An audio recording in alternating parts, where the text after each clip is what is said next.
Bom sábado a todos, irmãos queridos da Jerusalém, Comunidade Evangélica de Heliópolis. Eu sou Sandra, psicóloga diaconisa. De 15 em 15 dias nós caminhamos com os nossos estudos sobre saúde integral em tempos de mudança. Fundamentado na teopsicologia, com o apoio da Educação Cristã 2, com o apoio da pastora Maria José. Hoje, dia 4 de setembro, é um dia especial, aniversário de casamento do apóstolo Carlos com a pastora Maju, e uma vida inteira de companheirismo, de presença, não é qualquer presença. Louvamos a Deus pela vida deles em nossa congregação, na nossa comunidade da Jerusalém, porque eles são mesmo inspiração e referencial para muitos casais, não só casais, muitas famílias. Hoje nós falarei sobre Setembro Amarelo, um assunto bem delicado, mas temos as campanhas, né, acontecendo sobre um assunto delicado que é sobre o suicídio. O atentar contra a vida, que acontece não somente, né? Nós não podemos ficar atentos a essa situação, não somente em setembro, mas todo o ano, nos informando, nos capacitando para lidar com essa dor, né? Quando realmente acontece, gera dores nas famílias, na sociedade, na igreja, em todos os ambientes onde a vida, né, é presente. Então, nós estamos nessa campanha, no mês de setembro, falando mais de vida e não tanto de morte, falando da saúde emocional. E vamos orar? Amado Pai, Deus presente,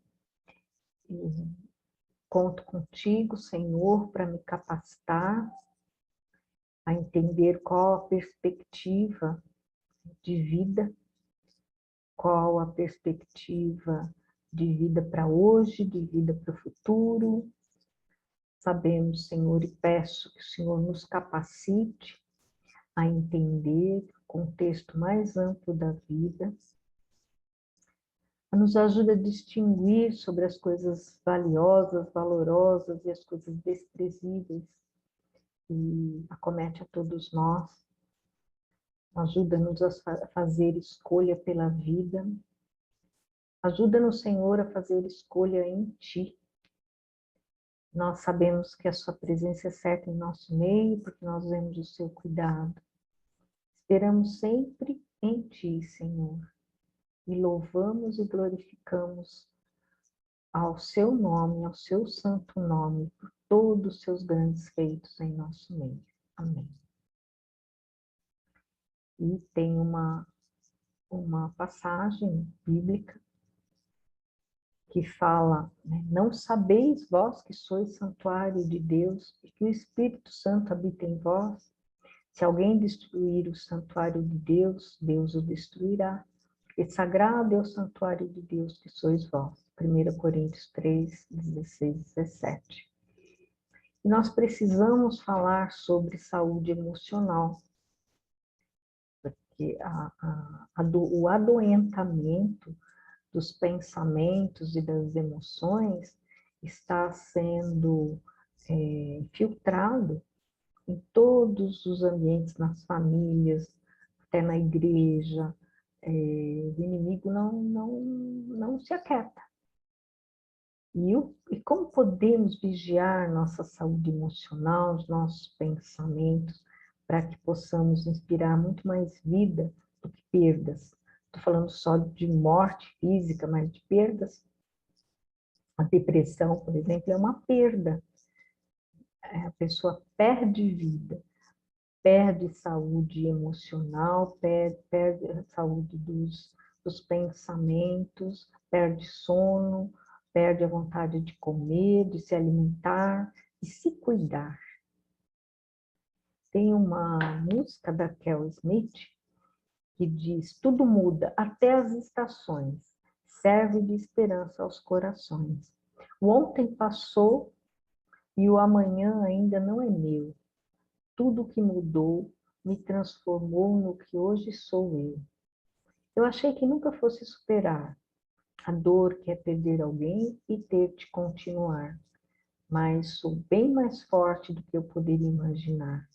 Pensei mais de 1 milhão de vezes em parar, em desistir de mim por não acreditar. E hoje eu sou o meu melhor motivo para comemorar. E o presente é o presente que a vida me deu. É a fonte compositora Kel Smith, a fonte é música Smart. E é interessante, né, porque o presente é o presente. E no presente, nós somos alguém hoje, mas nós não somos um qualquer alguém, nós somos um alguém com uma história que precisa ser valorosa, validada por nós, né? Quando ela diz, e hoje eu sou o meu melhor motivo para comemorar. Tudo que vivemos precisa ser comemorado hoje, no presente. Ah, mas eu já passei tantas dores na minha vida, tantas dificuldades, comemore o aprendizado que isso te deu. Essas situações te deram uma oportunidade de aprendizado. Falo de criar lombo, de criar estrutura. Eu tenho aqui uns links, né? Vocês podem copiar uns links de alguns vídeos que vai ajudar muito nessa questão do atentar contra a vida, do suicídio, da perda da vida. Setembro Amarelo, por que Setembro Amarelo, né? Setembro Amarelo é o mês internacional da prevenção ao suicídio. Todo mês é Setembro Amarelo, todo dia é dia D. E hoje é um dia de reflexão. A data surgiu há 25 anos, a cor da campanha foi adotado por conta de uma trágica história de Mike Emmy, um jovem americano de 17 anos que em 1994 tirou a própria vida, dirigindo seu carro amarelo. Seus amigos e familiares distribuíram no funeral cartões com fitas amarelas e mensagens de apoio para pessoas que estivessem passando pelo mesmo desespero. O desespero, né, da dor de alguém que pensa ou que tem ideação suicida, que pensa em tirar a vida, é algo que começou de alguma maneira. Começou com uma depressão, começou com um desespero, começou com alguém que não foi acolhido, entendido, amado, e chegou a esse ponto. Então, nós temos, né, a palavra de Deus, ela inspira vida. Nós temos muita vida na palavra de Deus. E muitas passagens com relação a esse alerta e ao cuidado de Deus com a vida.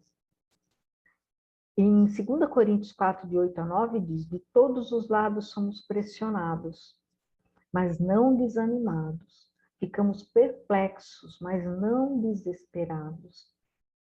Somos perseguidos, mas não abandonados. Abatidos, mas não destruídos. Então, parece que todo momento Deus sabia e sabe o que passamos, de que onde somos, em que somos abordados todos os dias. Para estar falando de pressão, né? Somos pressionados, é porque Deus sabe de tudo o que tem nesse mundo contra cada um de nós. Mas, né, não seremos destruídos. Quais os fatores de riscos com relação a atentar contra a vida? Um dos maiores desafios da sociedade e dos profissionais de saúde é identificar as pessoas que estão em risco ou são vulneráveis ao ato. É estudos e mais estudos, investigações mais investigações. Estamos, né? E é bom esse mês, porque os profissionais estão se conversando de todas as áreas, procurando saídas, né? Por isso, listamos abaixo alguns dos principais fatores de risco para a ideação ou para o ato suicida. Doenças mentais, de acordo com a Associação Brasileira de Psiquiatria, a ABP, 50% dos suicidas tinham alguma doença mental identificada, não tratada, ou não tratada de maneira adequada. Pacientes com mais de um transtorno identificado têm os riscos aumentados. São os fatores de risco: depressão, transtorno bipolar, transtornos mentais relacionados ao uso de álcool e outras substâncias, transtornos de personalidade, esquizofrenia. Então, que nós possamos não banalizar a dor do outro, a dor das pessoas que estão à nossa volta, ou nossas próprias dores.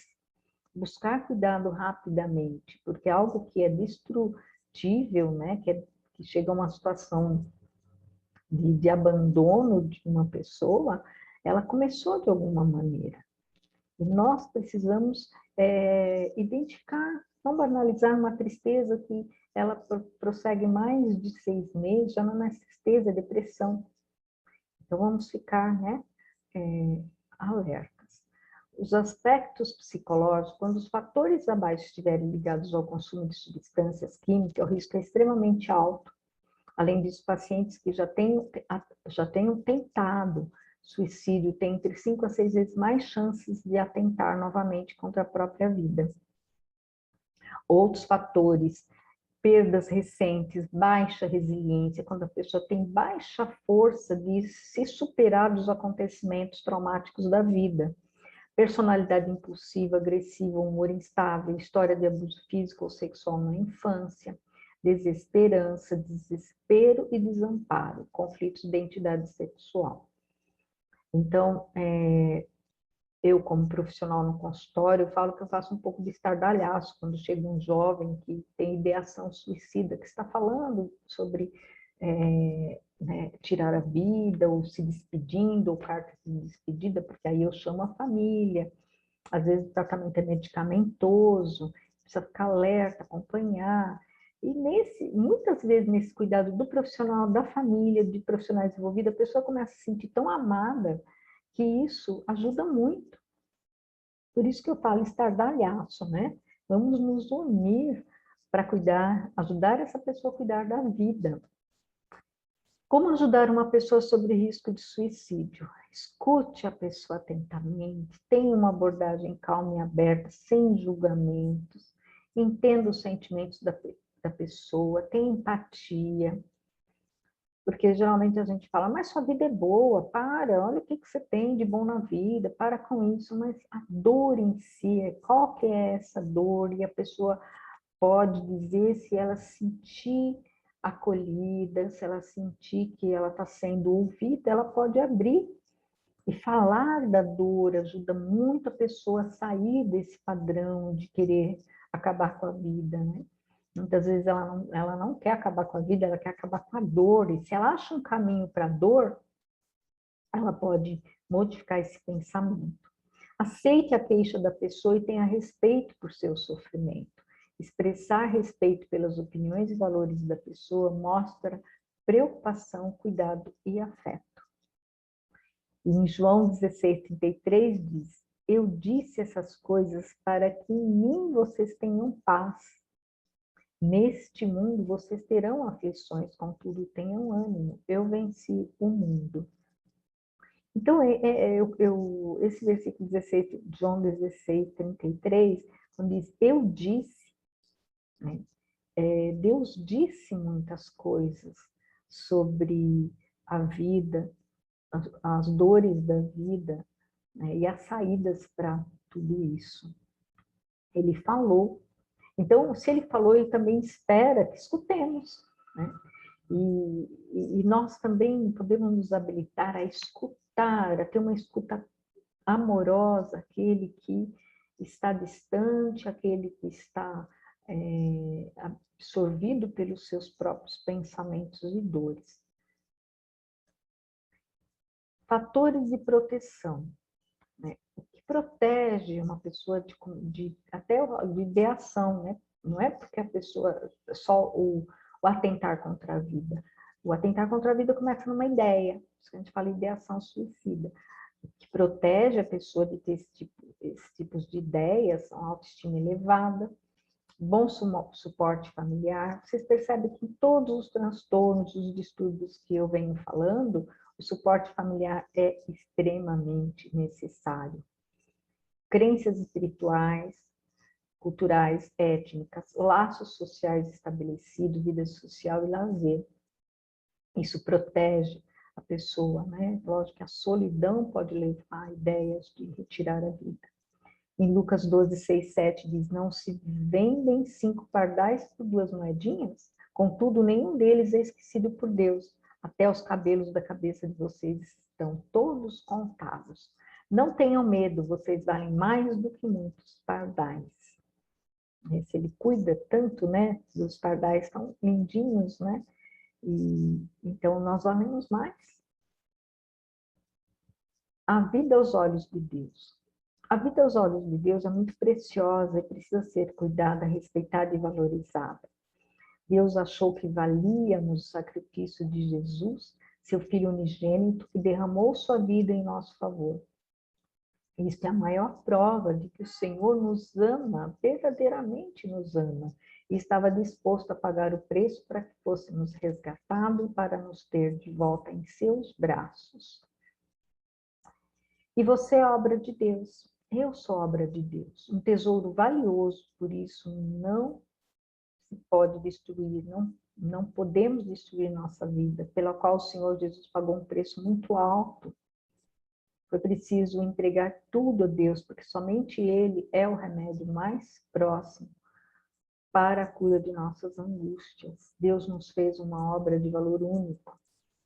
Não desperdice sua vida.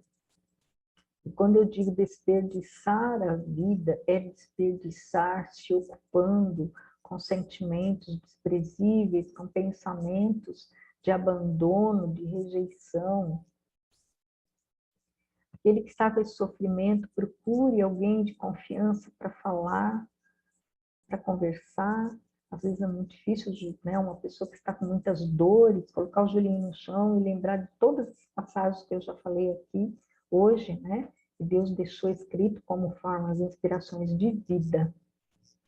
Mas, às vezes, né, através de um irmão, através de uma oração, a pessoa pode começar a modificar seus pensamentos, seus sentimentos, procurar ajuda profissional. E todo esse cuidado é um cuidado que não é só a iniciativa de quem sofre, mas às vezes da iniciativa de quem está por perto. Deus nos deixou muitas coisas para pensar. Finalmente, meus irmãos amados, queridos, tudo que for verdadeiro, tudo que for nobre, tudo que for correto, tudo que for puro, tudo que for amável, tudo que for de boa fama, se houver algo de excelente ou digno de louvor, pense nessas coisas. Está na palavra de Deus. E Deus também deixou, né, a melhor ocupação para a nossa mente. Com o que precisamos ocupar a nossa mente? E eu sei que aqueles que sofrem com perdas de vida, nem só o chegar ao ato, né, de praticar o suicídio, mas vão perdendo vida porque estão com a mente ocupada com pensamentos destrutivos, emoções dilacerantes, né? Podem começar a pensar, a ocupar a vida com aquilo que é correto, que é puro, que é bom, que é agradável. E cada pessoa, né, cada pessoa, criatura de Deus, filhos de Deus, tem sempre uma história boa para contar. Então, não é inventar, não é fantasiar, mas é poder ocupar a mente até com aquele momento bom da minha infância, aquelas coisas delicadas da vida, com as coisas da rotina, mas que não são de todo ruim. o sorriso de uma criança, de um filho, de um neto, uma comida boa, um cafezinho à tarde com os amigos. Então, assim, quando a gente pensa o que é bom, de boa fama, agradável, provavelmente estão nas coisas simples, elementares e inspiradoras de querer mais, sabe? Aquilo que a gente quer um pouquinho mais, né? Às vezes a gente toma um café com uma amiga, às vezes a gente está comendo uma comida boa e fala, né? Eu quero mais disso. Por aí, né, meus irmãos? E quem, né? Escutar não da vida é inevitável. Mas cabe a cada um escolher se depois dele vem uma vírgula ou um ponto final.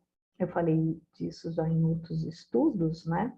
Porque todos nós, muitas vezes, né, esse desejo de retirar a vida vem por frustrações de não lidar com os nãos da vida. Então, depois do não, tem o ponto do homem, recebi um não, acabou a vida, acabou as coisas, ou a vírgula de Deus que nos dá a oportunidade de continuarmos com Ele, para Ele, por Ele.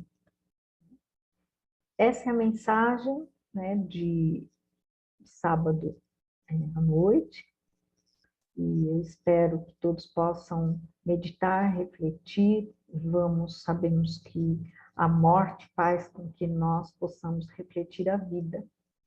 Diante de alguns assuntos de morte, a gente sempre se pergunta, e eu, como que eu estou vivendo, como que eu estou cuidando da minha vida? Eu estou cuidando da minha vida, né? Entendendo o contexto mais amplo, distinguindo entre as coisas valiosas ou as coisas desprezíveis. Desejamos confiar em Deus em todos os aspectos da nossa vida? Então, podemos fazer escolha, porque temos um livre-arbítrio. Então, nesta noite, vamos fazer o possível para inspirarmos vida. Parabéns, apóstolo Carlos, parabéns, pastora Manju, porque essa história de vocês tem muito de vida. Obrigado por compartilhar conosco esses momentos também. Beijo para todos, saudades.